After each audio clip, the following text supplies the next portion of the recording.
In the struggle against poverty, there's a long history of helping people by organizing and civic engagement. There's also a long history of voters caught off guard or confused about the deadline for registration. That's why Boston's anti-poverty agency, ABCD, favors a new law that would allow same-day registration in Massachusetts. We'd like to welcome the agency's president and CEO, John Drew. Thank you very much for being with us, John. Thank you for having me. I don't always think of ABCD first off about voter rights, but why is this so important to the Advocacy is our biggest product. We help people, but for 50 years I've been part of it. We have been advocates for low-income people, for housing, everything. The way I feel about things, in particular in this era, I have to say this. I go back to being born when Hitler invaded in Poland. I was here when Joe McCarthy had a Red Scare and the country got frightened to death about communists. I was here and walked through the Nixonian disaster, constitutional disaster. The only thing we have to keep plugging along is that people have to exercise their right to vote, particularly people who are low income. They don't vote as much, black and brown and white. They don't come out, they don't register.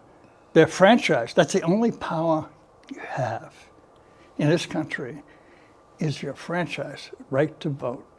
If you don't exercise it, you give it to somebody else. So it's powerful.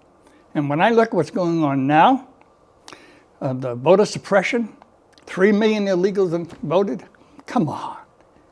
Fake news. I see an awful lot of what I've seen over these decades before. I'm more worried today than ever of where this country's going to go. I see that there is a struggle, and people are wondering what the news is, what the fake news is. We'll have to shift to that. But when you get people fearful of voting because, hey, maybe you get some of your family who's not legal or whatever, or you start making laws, like Arizona, to go to vote, you have to have a photo ID. To go to register, you have to have a proof of citizenship. Nothing wrong with that. Massachusetts, you have to be a citizen too, but you have to bring your birth certificate. People get mixed signals about this country's politics. Right now we're going through, my opinion, I'm going into my last decade perhaps. My opinion, the biggest challenge the country's had. I look around the world, I look at Poland, I look at Venezuela, I look at Turkey.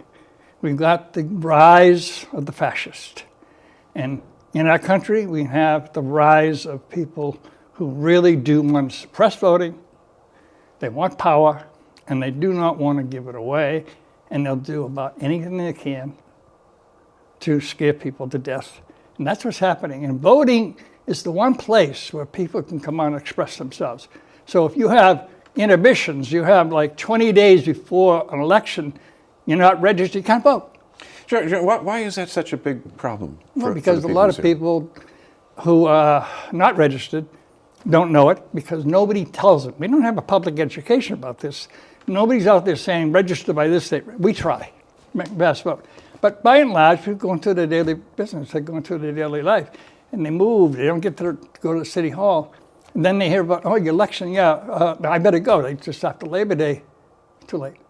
They don't realize that when they moved, they had to update their registration at a new address. And they haven't voted before, they want to vote, and where do I go? There's not a lot of direction given to people to vote. We're a country where a lot of the people who are in power are just as happy having a low voter turnout. Now, I give the mayor credit, and Tito, and everybody in this city. We're all on the same wavelength. In Boston, we want people, 100% to turn out. And the only way you can do that is be registered by 20 days before September 26th. If you're not registered, you can't vote in the primary. Registered, you can vote in the final, but then you get pick of everybody who was picked up in the primary. But even if you miss the primary, please register to vote. Once you're registered, once you live in the same place, year in and year out, you just go out and vote. Because what's happened in this country, my friends, It's a very painful sight to watch what's happening, that there are people willing to take our rights away, willing to trample us. I'm very fearful of what's going to happen in the future unless people stand up, vote, put people in office who know something about the Constitution. And we have to live through this presidency and this Congress. This is BNN News, and we're talking with John Drew from ABCD. John, one thing that came up at the State House when a hearing was held on the legislation for same-day registration is that if you want to have it done that quickly, then you might actually have to put in some new requirements for voters to prove their eligibility again. Well, if you want to, I've got all the releases. All you have to do is come up with a photo ID that's acceptable to register to vote in the state now. And maybe the last 4 digits of your Social Security number. That's what's required. You can do that on the day of the voting. 12 other states do it. Look, I'll settle for 5 days before. I'll settle for anything that gives people more access to voting. Same-day registration is preferable because that means people who walk in and say, I want to vote, find out they're not registered, they've lost their franchise. Is it a big deal? No, bureaucracy has to work. If you have to get a photo ID to register, and you tell people when you come in, you register that day, they can always hold the ballots aside. There's a lot of things they can do. But as far as I'm concerned, it's for the convenience of people, the 20 days, the cities and towns, whoever. It should be for the convenience of the voters. In Australia, they'll fine you if you do not vote. Period. Everybody votes. John, I want to ask you about another policy question. Right now, we're seeing a real ratcheting up of immigration enforcement. You might have parents who lack legal status, but they might have children born here, and they could be eligible from some of your programs, maybe. Well, we actually probably do have a lot of people, maybe in that status on our program.